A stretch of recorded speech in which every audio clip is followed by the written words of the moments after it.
தமிழ் மக்கள் அனைவருக்கும் வணக்கம் நண்பா. இந்த வீடியோவில் என்ன கவர்மெண்ட் ஜாப் பார்க்க போகிறோன்னு பார்த்தீங்க அப்படின்னா, தமிழகத்தில் இருக்கக்கூடிய மாநகராட்சி ஆஃபீஸில் பார்த்தீங்கன்னா வேலைவாய்ப்பு தருவதா நம்மளோட தமிழ்நாடு அரசாங்கம் புதிய நோட்டிஃபிகேஷன் அப்ளிகேஷன் ரிலீஸ் பண்ணியிருக்காங்க. அதை பற்றி தான் இந்த வீடியோவில் ஃபுல் டீட்டெயில்ஸாக பார்க்க போகிறோம். ஸோ எப்படி நோட்டிஃபிகேஷன்லாம் டவுன்லோட் பண்ணலாம், எப்படி அப்ளிகேஷன்லாம் அப்ளை பண்ணலாம் அப்படின்ற அனைத்து தகவல்களும் வீடியோக்குள்ளே தெளிவாக சொல்லியிருக்கேன். ஸோ முடிஞ்சளவு வீடியோவை ஸ்கிப் பண்ணாமல் ஃபுல்லாக பார்த்து இந்த ஜாப்போட ஃபுல் டீட்டெயில் தெரிஞ்சுக்கிட்டு அதுக்கப்புறம் அப்ளை பண்ணுங்கள். இந்த ஜாப்போட கல்வி தகுதியை பொறுத்த வரைக்கும் நீங்கள் 8ஆம் வகுப்பு பாஸ் பண்ணல இருந்தே எனி டிகிரி படிச்சிருந்தால் கூட பார்த்தீங்கன்னா உங்களால் இந்த ஜாப்க்கு அப்ளை பண்ணிக்க முடியும். சேலரியை பொறுத்த வரைக்கும் உங்களுக்கு மாதம் 60,000 வரைக்கும் பார்த்தீங்கன்னா மந்த்லி சேலரி தருவதாக அறிவிச்சிருக்காங்க. இந்த ஜாப்க்கு அப்ளை பண்ணுறதுக்கு உங்களுக்கு எந்தவித தேர்வும் கிடையாது, எந்தவித கட்டணமும் கிடையாது அப்படின்ட்டுருக்காங்க. உங்களுக்கு எந்தவித முன் அனுபவம் இல்லைனா கூட இந்த ஜாப்க்கு அப்ளை பண்ணிக்க முடியும். தமிழகத்தில் எந்த டிஸ்ட்ரிக்டில் இருந்தாலுமே சரி இந்த ஜாப்க்கு நீங்கள் எலிஜிபிள், உங்களால் அப்ளை பண்ணிக்க முடியும்.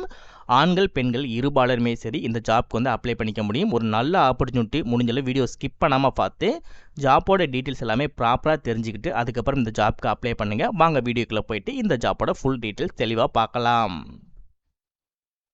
ஓகே ஃப்ரெண்ட்ஸ், இதுதான் பார்த்தீங்கன்னா அவங்க அஃபிஷியலாக ரிலீஸ் பண்ணியிருக்க நோட்டிஃபிகேஷன். இதுதான் பார்த்தீங்க அப்படின்னா நீங்கள் அப்ளை பண்ணக்கூடிய உங்களுக்கான அப்ளிகேஷன் ஃபார்ம். அப்ளிகேஷன் ஃபார்மை பொறுத்த வரைக்கும் உங்களுக்கு தமிழே கொடுத்துருக்காங்க அப்படின்ற போது ஸோ உங்களுக்கு எந்தவித பிரச்சனையுமே இருக்காது.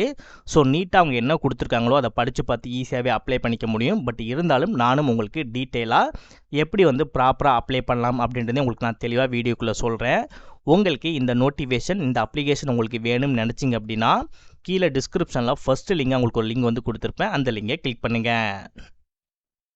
நெக்ஸ்ட்டு இந்த மாதிரி உங்களுக்கு ஒரு சைட் ஓப்பன் ஆகும். அப்படியே ஸ்க்ரால் பண்ணி கடைசியாக வந்தீங்கன்னா உங்களுக்கு அப்ளிகேஷன் நோட்டிஃபிகேஷன் சொல்லிட்டு 2 லிங்க் இருக்கும். ஸோ உங்களுக்கு அப்ளிகேஷன் லிங்க் வேணும்னாலும் சரி, இல்லை நோட்டிஃபிகேஷன் லிங்க் வேணும்னாலும் சரி, இந்த பக்கத்தில் கிளிக் ஹியர் அப்படின்ற இடம் இருக்கு இல்லையா, இந்த இடத்துல வச்சு நீங்கள் கிளிக் பண்ணிங்க அப்படின்னா உங்களுக்கு இந்த அப்ளிகேஷன் டவுன்லோட் ஆகிக்கும். இந்த இடத்துல நோட்டிஃபிகேஷன் பக்கத்தில் கூட இந்த கிளிக் ஹியர் அப்படின்றத கிளிக் பண்ணிங்க அப்படின்னா உங்களுக்கான நோட்டிஃபிகேஷனாக டவுன்லோட் பண்ணி எடுத்துக்கலாம். மேக்ஸிமம் 2 லிங்குமே உங்களுக்கு தேவைப்படும் அப்படின்றனால ஸோ ப்ராப்பராக கிளிக் பண்ணி பார்த்து எடுத்துக்கோங்க. கீழே டிஸ்கிரிப்ஷனில் ஃபஸ்ட் லிங்காக கொடுத்துருக்கேன். ஸோ ப்ராப்பராக யூஸ் பண்ணிக்கோங்க.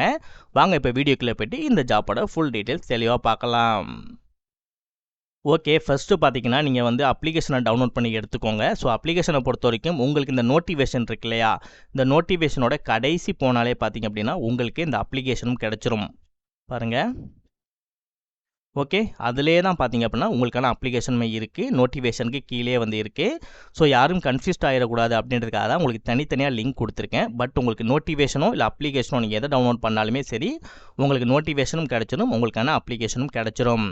ஸோ நீங்கள் அப்ளிகேஷன் டவுன்லோட் பண்ணி எடுத்துகிட்டு அது ஒரு பிரிண்ட் அவுட் எடுத்துக்கோங்க. நெக்ஸ்ட்டு இந்த இடத்துல உங்களோட பாஸ்போர்ட் சைஸ் ஃபோட்டோஸ் ஒட்டிக்கோங்க. Next name of the post அப்படின்னு இருக்கு இல்லையா, ஸோ இதில் என்னென்ன ஜாப் கேட்டகரி இருக்கோ அந்த கேட்டகரியில் உங்களுக்கு எந்த ஜாப் சூட்டபுளாக இருக்கோ உங்களோட கேட்டகரி, எஜுகேஷன் எல்லாத்தையுமே சேர்த்து உங்களுக்கு எது கம்ஃபர்டபுளான சூட்டபுளான ஜாப்பாக இருக்கோ அந்த ஜாப்போட நேம் இதில் ஃபில் பண்ணிக்கோங்க. நெக்ஸ்ட்டு இந்த இடத்துல உங்களோட நேம் எழுதிக்கோங்க. நீங்கள் இன்கேஸ் நீங்கள் தமிழில் எழுதுறீங்க அப்படின்னா இதில் இருக்கக்கூடிய எல்லா பாக்ஸுமே நீங்கள் தமிழ்லேயே நீங்கள் ஃபில் பண்ணிக்கோங்க. இல்லை ப்ரோ நான் இங்கிலீஷில் தான் எழுத போகிறேன்னு நினச்சிங்கன்னா ஸோ இது எல்லாமே பார்த்தீங்க அப்படின்னா இங்கிலீஷ்லேயே ஃபில் பண்ணிக்கோங்க. ஸோ தமிழில் கொஞ்சம் இங்கிலீஷில் கொஞ்சம் அப்படின்றத மாற்றி எழுதாமல் ஸோ ஒரே ஃபார்மேட்டே நீங்கள் சூஸ் பண்ணிக்கோங்க. நெக்ஸ்ட்டு உங்களுக்கு மேரேஜ் ஆகிடுச்சு அப்படின்னா உங்களோட ஹஸ்பண்டோட நேம் இதில் மென்ஷன் பண்ணிக்கோங்க. இன்னும் உங்களுக்கு மேரேஜ் ஆகலை அப்படின்னா உங்களோட அப்பாவோட பேரை மென்ஷன் பண்ணிக்கோங்க. நெக்ஸ்ட்டு உங்களோட date of birth date month year இருக்க மாதிரி எழுதிக்கோங்க.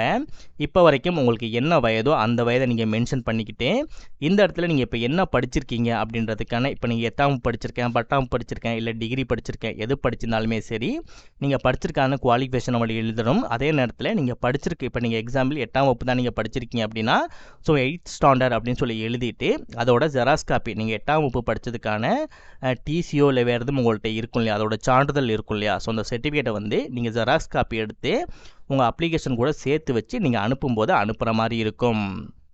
நெக்ஸ்ட்டு நீங்கள் டிகிரி டிப்ளமோ ரிலேட்டடாக நீங்கள் படிச்சிருக்கீங்க அப்படின்னா அதில் நீங்கள் எவ்வளோ % மார்க் பெற்றிருக்கீங்க அப்படின்றத பார்த்தீங்கன்னா நீங்கள் % மட்டும் நீங்கள் மென்ஷன் பண்ணுற மாதிரி இருக்கும். இப்போ பார்த்தீங்கன்னா உங்களோட ரெசிடென்ஷியல் அட்ரஸ், ஓகேவா, வீட்டு முகவரி இருக்கு இல்லையா, தற்போதைய வீட்டு முகவரி, அந்த வீட்டு முகவரி உங்களோட வீட்டு எண், தெருவோட பெயர், என்ன பகுதியில் இருக்கீங்க, எந்த மாவட்டத்தில் இருக்கீங்க, எந்த மாநகராட்சியில் இருக்கீங்க, எந்த வார்டில் இருக்கீங்க அப்படின்றத எழுதிக்கோங்க. இதில் பார்த்தீங்க அப்படின்னா உங்களோட பெர்மனன்ட் அட்ரஸ், ஸோ இது நீங்கள் வெளியூரில் எங்கேயும் இருக்கீங்க அப்படின்னா அந்த அட்ரஸை நீங்கள் மென்ஷன் பண்ணிக்கலாம். பட் நீங்கள் வெளியூரில் இருந்தாலுமே உங்களோட சொந்த ஊரில் உங்கள் வீடு இருக்கும் தெரியுமா, அந்த வீட்டோட அட்ரஸ் பார்த்தீங்கன்னா வீட்டு எண், தெருவோட பெயர், என்ன பகுதி, எந்த மாவட்டம், அப்புறம் உங்களோட மதம் என்ன, அப்புறம் வந்து உங்களோட கம்யூனிட்டி என்ன அப்படின்றத மென்ஷன் பண்ணிவிட்டு உங்களோட ஆதார் கார்டு இருக்கு இல்லையா, அதோட நம்பர் வந்து நீங்கள் கொடுக்குற மாதிரி இருக்கும். நெக்ஸ்ட் உங்களோட மொபைல் நம்பர், நெக்ஸ்ட்டு நீங்கள் யூஸ் பண்ணியிருக்கக்கூடிய இமெயில் ஐடி வந்து கொடுங்க. இப்போ வந்து இந்த கோவிட் வந்துச்சு தெரியுமா, அந்த கோவிட் டைமில் நீங்கள் எங்கேயும் சமூக பணி புரிஞ்சிருக்கீங்க அப்படின்னா எஸ் அப்படின்னு சொல்லி கொடுத்துக்கோங்க. அதே நேரத்தில் நீங்கள் சமூக பணி புரிஞ்சிருந்தீங்க அப்படின்னா அதுக்கான அனுபவ சான்றிதழ் உங்களுக்கு வந்து கொடுத்துருப்பாங்க இல்லையா அந்த கோவிட் டைமில் வந்து. அப்படி நீங்கள் பண்ணலை, நான் சமூக பணி எதுவுமே நான் புரியலை அப்படின்னா நோ அப்படின்றத கொடுத்துக்கோங்க. நெக்ஸ்ட்டு உங்களுக்கு கோவிட் டைமில் வந்து நீங்கள் சமூக பணி பண்ணியிருக்கீங்க, அதற்கான சர்டிஃபிகேட்டும் இருக்குது, சில மாதங்கள் நான் வந்து ஒர்க் பண்ணியிருக்கேன் அப்படின்னா அது எத்தனை மாதங்கள் அப்படின்றத கொடுத்துக்கோங்க. இல்லை ப்ரோ நான் எந்த வித ஒர்க்குமே சமூக பணி பண்ணலை கோவிட் டைமில் அப்படின்னா இதில் நீங்கள் எதுவுமே பண்ண வேணாம், அப்படியே வந்து எம்டியாக விட்டுருங்க. நெக்ஸ்ட்டு நீங்கள் வந்து 3ஆம் பாலினத்தர், இல்லை மாற்றுத்திறனாளிகள், இல்லை கணவரால் கைவிடப்பட்டவர், இல்லை ஆதரவற்ற விதவைகள் இருக்கீங்க அப்படின்னா இதில் ஏதாவது ஒரு இதில் வர்றீங்க அப்படின்னா எஸ் அப்படின்றத கொடுத்துக்கோங்க. அப்படி எதுலையுமே இதில் நீங்கள் வரல அப்படின்னா நோ அப்படின்றத டிக் பண்ணிக்கோங்க. இன்கேஸ் இந்த கேட்டகரிக்குள்ளே எதுக்குலாம் நீங்கள் வர்றீங்க அப்படின்னா அதோட ஜெராக்ஸ் காப்பியும் நீங்கள் வச்சு நீங்கள் அனுப்புகிற மாதிரி இருக்கும். கண்டிப்பாக கவர்மெண்ட்லேருந்து கொடுத்துருப்பாங்க இல்லையா, ஸோ அந்த ஜெராக்ஸ் காப்பியும் நீங்கள் வச்சு அனுப்புகிற மாதிரி இருக்கும். இங்கே வேறு எதுவும் சுகாதார மையத்தில் பணிபுரிஞ்ச அனுபவம் இருந்துச்சு அப்படின்னா அதோட ஜெராக்ஸ் காப்பியும் வச்சு அனுப்பி அது எத்தனை மாதங்கள் நீங்கள் பணிபுரிஞ்சிருக்கீங்க, என்ன ஒர்க் பண்ணியிருக்கீங்க அப்படின்றதே வந்து நீங்கள் மென்ஷன் பண்ணிவிட்டு இந்த இடத்துல உங்களோட இடம், நீங்கள் அப்ளை பண்ணக்கூடிய இடம், எந்த இடத்துலேருந்து அப்ளை பண்ணுறீங்களோ அதோட இடம், அதுக்கப்புறம் எந்த தேதியிலேருந்து அப்ளை பண்ணுறீங்களோ அந்த தேதி, இதில் உங்களோட சிக்னேச்சரை போட்டுக்கோங்க. அவ்வளோதான். இப்போ நம்ம அப்ளிகேஷன் வந்து ஃபில் பண்ணி முடிச்சாச்சு. இதை நம்ம போஸ்ட் மூலமாக அனுப்ப போகிறோம். அதற்கு முன்னாடி என்ன மாதிரி ஜாப் கேட்டகரிலாம் இருக்குது அப்படின்றத பார்க்கலாம். இதில் டோட்டலாக பார்த்தீங்கன்னா 4 விதமான ஜாப் கேட்டகரி கொடுத்துருக்காங்க. ஃபர்ஸ்ட் ஒன்னை பொறுத்த வரைக்கும் மெடிக்கல் ஆஃபீஸருக்கு வந்து கொடுத்துருக்காங்க. இதற்கு 60,000 பார்த்தீங்கன்னா சம்பளம். 40 வயதுக்குள் உள்ளே இருந்துச்சு அப்படின்னா உங்களால் வந்து அப்ளை பண்ணிக்க முடியும்.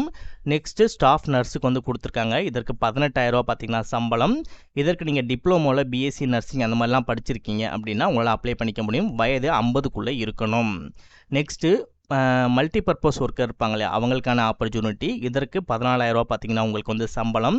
இதற்கு உங்களுக்கு 50 வயதுக்கு உள்ளே வந்து இருக்கணும். அப்படி இல்லை அப்படின்னா நீங்கள் தமிழ் லாங்குவேஜில் 10th 12th ரிலேட்டடாக நீங்கள் படிச்சிருக்கீங்க, அப்படின்னா பாட்னி சுவாலஜி ரிலேட்டடாக நீங்கள் வந்து 10th 12th அதில்னா பாட்னி சுவாலஜியில் டிபார்ட்மெண்ட் எடுத்து படிப்பாங்க இல்லையா, ஸோ அந்த மாதிரி படிச்சிருந்தாலும் உங்களால் அப்ளை பண்ணிக்க முடியும். நெக்ஸ்ட்டு சப்போர்ட் ஸ்டாஃப்க்கு வந்து கொடுத்துருக்காங்க. இதற்கு உங்களுக்கு 8,500 பார்த்தீங்கன்னா சம்பளம். நீங்கள் வெறும் 8ஆம் வகுப்பு பாஸ் ஆனாலே போதும். 50 வயதுக்குள் உள்ளே இருந்தீங்கன்னா உங்களால் ஜாப்க்கு வந்து அப்ளை பண்ணிக்க முடியும். நெக்ஸ்ட் இந்த அப்ளிகேஷனை எங்கே அனுப்பணும்னு சொல்லி பார்த்தீங்க அப்படின்னா உங்களுக்கு இந்த இடத்துல இருக்குது பாருங்கள், office of the member secretary CCUM அப்படின்னு சொல்லிட்டு சென்னை 3 அப்படின்னு இருக்கு இல்லையா, ஸோ இது வரைக்கும் இருக்கு இல்லையா, இந்த அட்ரஸ் தான் பார்த்தீங்கன்னா நீங்கள் போஸ்ட் மூலமாக அனுப்புகிற மாதிரி இருக்கும். நீங்கள் அப்ளை பண்ணி முடிக்க வேண்டிய கடைசி தேதி 6/9/2024 சாயந்தரம் 5 மணிக்கு முன்னதாகவே பார்த்தீங்க அப்படின்னா உங்களோட அப்ளிகேஷன் போய் அவங்களுக்கு வந்து கிடச்சிருக்கணும். அதே நேரத்தில் இல்லை என்ன மாதிரி டாக்குமெண்டேஷன்லாம் சொல்லியிருக்காங்களோ அந்த டாக்குமெண்டேஷனோட ஜெராக்ஸ் காப்பி எல்லாமே வச்சு நீங்கள் அனுப்புகிற மாதிரி இருக்கும். ஸோ ப்ராப்பராக ஒர்க் பண்ணுங்கள்.